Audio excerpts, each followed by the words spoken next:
안녕하세요. 매일매일 운동하기를 실천하고 있는 동탄 왕코입니다.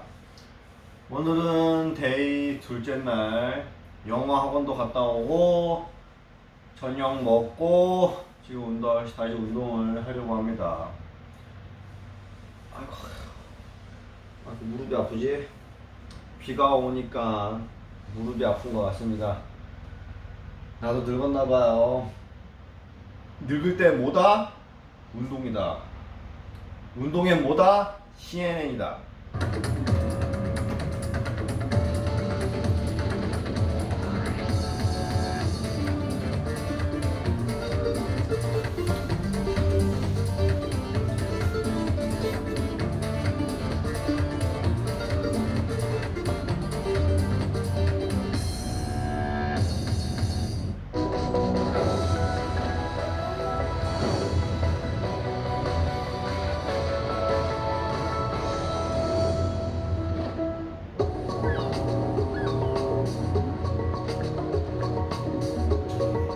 Business is all about making connections.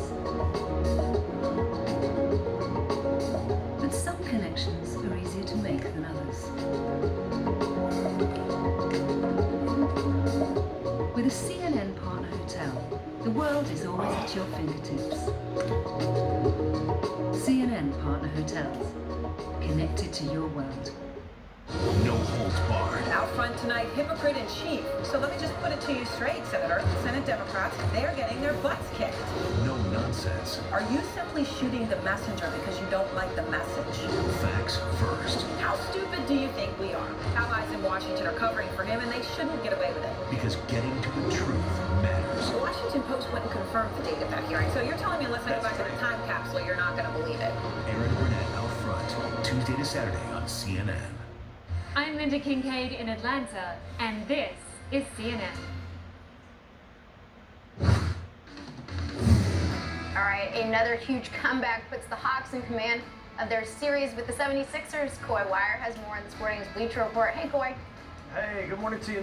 Atlanta has been making a habit out of these big comebacks. They rallied from 18 down to win Game 4 Monday night. But the way the Sixers started Game 5 back home in Philly, you would have thought there's no way Atlanta's coming back again. Joel Embiid came out on fire, leading the Sixers to a 26-point lead just before halftime. They led by 18 after three quarters, but Atlanta starts the fourth on a 15-0 run. Trae Young wouldn't be denied, getting two of his 39 points here, that jumper. Look at that, tell the crowd, I can't hear you now. Danilo Gallinari sealing it with a fadeaway here. Hawks stunned Philly, 109-106, taking a 3-2 series lead. Back to Atlanta now. Sixers coach Doc Rivers says he hasn't given up hope yet. Oh, God. We'll be back here for Game 7. I believe that. We have made this hard on ourselves. We have to own up to that, all of us. And then we have to get up and be ready for the next game. All right, Clippers pull off a stunning Game 5 win in Utah. Their best player, Kawhi Leonard, out indefinitely with a sprained knee. His replacement, Terrence Mann. Oh, man, that was on Defensive Player of the Year, Rudy Gobert. Paul George takes over from there, 37 points, 16 rebounds for playoff P. Clippers win 119-111, taking a 3-2 series lead back home to LA. Game 6 is Friday night. The winner of that series, facing the Western Conference Finals, will face the Suns. But their heart and soul, 11-time All-Star Chris Paul, entered the NBA's COVID-19 health and safety protocols. He could miss some games. Head coach Monty Williams didn't say whether Paul had been vaccinated or not. Paul will continue to get tested while in protocols. The team said they're going to update his status on Saturday. Let's go to the U.S. Olympic trials where superstar Katie Ledecky is so hot she's turning swimming pools into a boiling pot. Five-time Olympic gold medalist on her final lap. The competition is still swimming the other way. Not another swimmer in frame. She wins the 15-meter freestyle in 15 minutes, 40 and a half seconds. That's 10 and a half seconds ahead of second place. She won the 200-meter free about an hour before that. That's now 3 wins in Omaha this week for Katie. And she finishes with so much time to spare at the trials that means extra time to celebrate becoming a college grad. Go Stanford. Katie knew she'd be competing during the ceremony, so she posed for a picture with a cap and gown over her swimsuit. Finally, Jimmy Kimmel with a big announcement on his show last night. Let's go live now to the brand new and beautiful SoFi Stadium here in Los Angeles, which is now the site of the inaugural Jimmy Kimmel LA Bowl. That's right. This is not a joke. Kimmel signing a multi-year deal to rename the LA Bowl to the Jimmy Kimmel LA Bowl. It'll be played at SoFi Stadium on December 18th. I mean, is this gonna be the most fun bowl game in all of existence? I think it might. No word on a halftime show yet. I don't know what y'all are doing that day. Maybe we could work something out, all three of us. He didn't have enough on his plate and he needs to get into this now too? We'll have time on his hands. All right. Thanks, Coy. Nice to see you, Coy. You too. All right, 27 minutes past the hour. Balloons strapped to explosives. The latest flashpoint in tensions in the Middle East. We're live in Jerusalem next.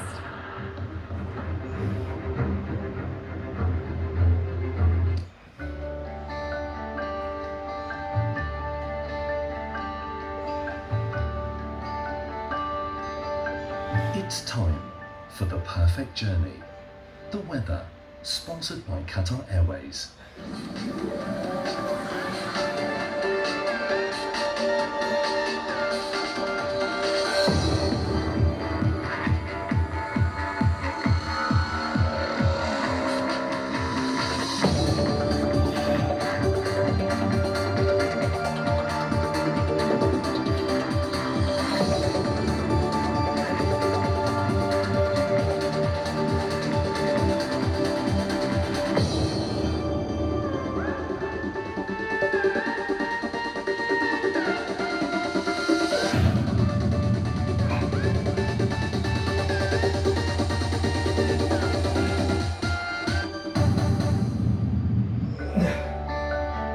The weather, sponsored by Qatar Airways.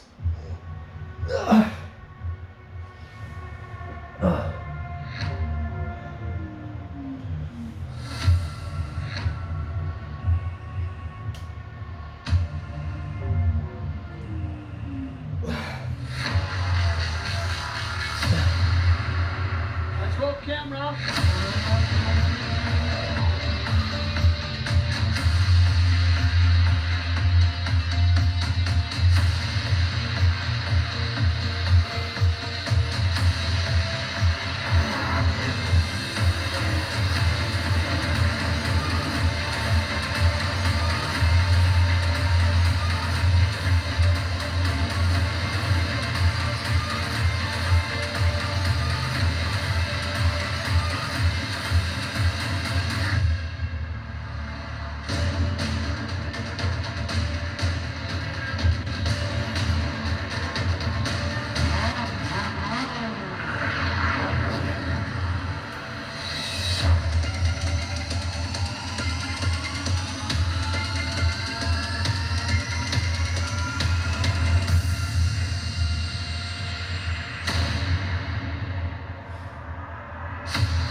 To understand Italy, you need to look at the food. Napoli is a truly thrilling city. People here do things their own way. This is our philosophy. This is our tradition. Beautiful. They've given the world its favorite food. Just don't forget where it was invented. A Napoli. A Napoli. No, A Napoli. a Napoli. A Napoli. Stanley Tucci searching for Italy. Sunday on CNN.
coronavirus. To get daily news updates in your inbox, sign up for the CNN newsletter.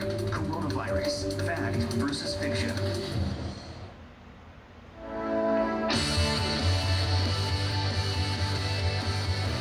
Good morning, everyone. This is Early Start. I'm Laura Jarrett. And I'm Christine Romans. It is 32 minutes past the hour this Thursday morning, and breaking overnight, outages again for several airline websites. It's the second time this week. United, Virgin Australia, and Southwest all acknowledge the website issues. They blame it on the failure of a key piece of internet infrastructure. Southwest Airlines told CNN its team to work quickly to restore the systems. As Christine says, this comes just days after a nationwide ground stop for Southwest delayed more than 1,400 flights due to a glitch with a third-party weather data provider. That left air travelers waiting hours for flights, missing connections, or stuck on planes. Yeah, if you're heading to an airport this morning, just check, double check. Yeah. With coronavirus on the run, two big states are reopening. California and New York lifting most pandemic restrictions. In both states, 70% of adults, 70% have received at least one vaccine dose. But in parts of the South with lower vaccination rates, health officials warn new variants of the virus are a serious risk for unvaccinated Americans. But California, the first state to shut down in 2020, is looking more and more like its pre-pandemic self. CNN's Nick Watt is in Los Angeles for us. Well, Christine and Laura, here in California, we're getting used to our new normal, which is a little bit like the old normal before the pandemic hit. The state is pretty much reopened. They are roaming, the vaccinated anyway, are roaming maskless at Disneyland right now. Dodger Stadium back up to full capacity. Not quite as it was before, because there is a mobile vaccination clinic at Dodger Stadium for fans. Now, the vaccines work, we know that. There is more data now to support that. CNN analyzed the states that have vaccinated more than half of their people. Unsurprisingly, the new case counts, the average new case counts, are lower in those states that are good at vaccinating than in the states that are trailing. Makes sense. Now, also, Arizona has just said that they are not allowed to, at public schools, public colleges, they are not allowed to mandate vaccinations for students. Here in California, they have just said that they will mandate vaccinations for most students before they can go back to campus in the fall. Back to you. All right, Nick Watt, thank you so much for that. Jumping overseas now, tensions between Israel and Hamas rising once again after militants launched so-called incendiary balloons into Israel, and the military responded with airstrikes in Gaza. It's the first flare-up since that 11-day conflict last month, and comes just days after Israel's new government was seated. Elliot Gockin is live in Jerusalem with the very latest. Elliot, what is behind this new escalation we're seeing? Ostensibly, the pretext from the Hamas-controlled Gaza Strip was this right-wing Jewish march, the so-called Flag March, which was postponed last month and which was the ostensible spark that lit that round of fighting. That was kind of rescheduled to just a day after the new government was sworn in. That was the pretext that Hamas used to start sending incendiary balloons over into Israel. In truth, these balloons never really went away. They've been happening for the past 3 years or so and have burned more than 10,000 acres of farmland and nature reserves in the area around the Gaza Strip. But this time around, what was different is that Israel responded with airstrikes, which it hasn't done in the past in response to these balloons. But in truth, it's not a huge surprise, given that the IDF, the Israeli Defense Forces, said after the ceasefire was agreed upon last month that any rocket fire or any incendiary balloons or any attacks from the Gaza Strip would be met, in its words, with a powerful response. So we've seen that on Tuesday night. That said, worth noting that the balloons that came into Israel yesterday on Wednesday have not been met with airstrikes, although there are multiple media reports saying that Israel is getting the message to Hamas via the Egyptians that if they continue, then Israel will escalate its strikes on the Gaza Strip and indeed perhaps start taking out Hamas operatives and leaders. All right, Elliot, live in Jerusalem for us. Thank you so much. Appreciate it. All right, the red-hot housing market in the U.S. Is desperate for new homes, but shortages and high prices are holding back new construction. Housing starts came in lower than expected in May, and building permits fell from the month before. Expensive materials in short supply are the problem here. For example, lumber Prices are falling now, but they were up a stunning 154% in May from the year before. If you were involved in a construction project at home, you have seen this firsthand. The pandemic and low mortgage rates sparked a housing boom as Americans looked for more space, but inventory is low, leading to intense bidding wars, record high home prices, cash-only offers, 40 and 50% above asking price. But this housing shortage may be years in the making. For the past 2 decades, the average number of new homes built each year has fallen below historic levels. That's according to the National Association of Realtors. The U.S. is now 5.5 million units short of current demand. The industry group blames this lack of construction and underinvestment in housing for the shortage of affordable and available homes. A Honolulu police officer faces second-degree murder charges in the fatal shooting of a 16-year-old boy after a high-speed chase. 2 other officers involved in the shooting are also facing attempted murder charges. We get more now on all of this from CNN's Josh Campbell. Christine and Laura, yet another controversial incident involving police and the use of force, this time in the state of Hawaii. One Honolulu police officer has been charged with murder and 2 others face attempted murder charges in the fatal shooting of a teenage boy following a high-speed pursuit. Prosecutors say 16-year-old Iramumber Saikap was shot 8 times through the rear window of a car that police suspected had been stolen and used in a series of crimes. Officer Jeffrey Tom was charged with second-degree murder for allegedly firing the shots that killed Saikap without provocation, according to prosecutors. Now, 2 other officers, Zachary Ane and Christopher Freda Lucas, face second-degree attempted murder charges. CNN has attempted to contact the officers for comment, but has been unable to determine if they have attorneys. Prosecutors say body camera video contradicts the officers' claims that Saikap attempted to ram them with his car. Christine, Laura. All right, Josh Campbell, thanks so much for that. A lot of questions in that case, for sure. We'll be right back. There's more to investment than money, which is why we don't just invest in business. At the Public Investment Fund, we invest in something far more important. We invest in people. We invest in human ambition, in human futures, in human success.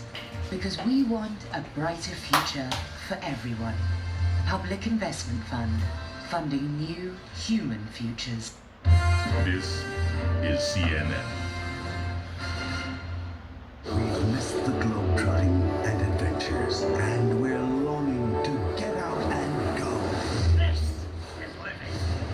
Uncovering the city's DNA. The greenery just breathtaking. Meeting people who will share its secrets. Unbelievable fun. And making discoveries that wow. It's a world of wonder. Now go and see it. Saturday on CNN, in association with Turkish Airlines. This is the 100 Club, our look at companies that are 100 years old or older. The beginnings of one of the world's most famous zoos was an unconventional one linked to a major world event, the completion of the Panama Canal. In 1915, the Panama, California Exposition was held in San Diego. When that exposition was done, a lot of the exhibitors pulled out and left. The animals that were left behind became the very first animals that were part of the San Diego Zoo. According to the zoo, one sound started it all. We had a local surgeon here named Dr. Harry Wegeforth. As he was driving back from one of his appointments, so we are told, that he heard some lions roaring. He turned to his brother, who was in the car with him, said, well, I think it'd be splendid if we started a zoo here in San Diego. And in October of 1916, Dr. Wegeforth's dreams were realized. Today, the company runs an annual budget of more than $300 million. We're reaching over 1 billion people a year in 150 countries with our broadcast material. We have to be connecting our audience to our commitment to protect wildlife around the globe. For us, that is going to be critical.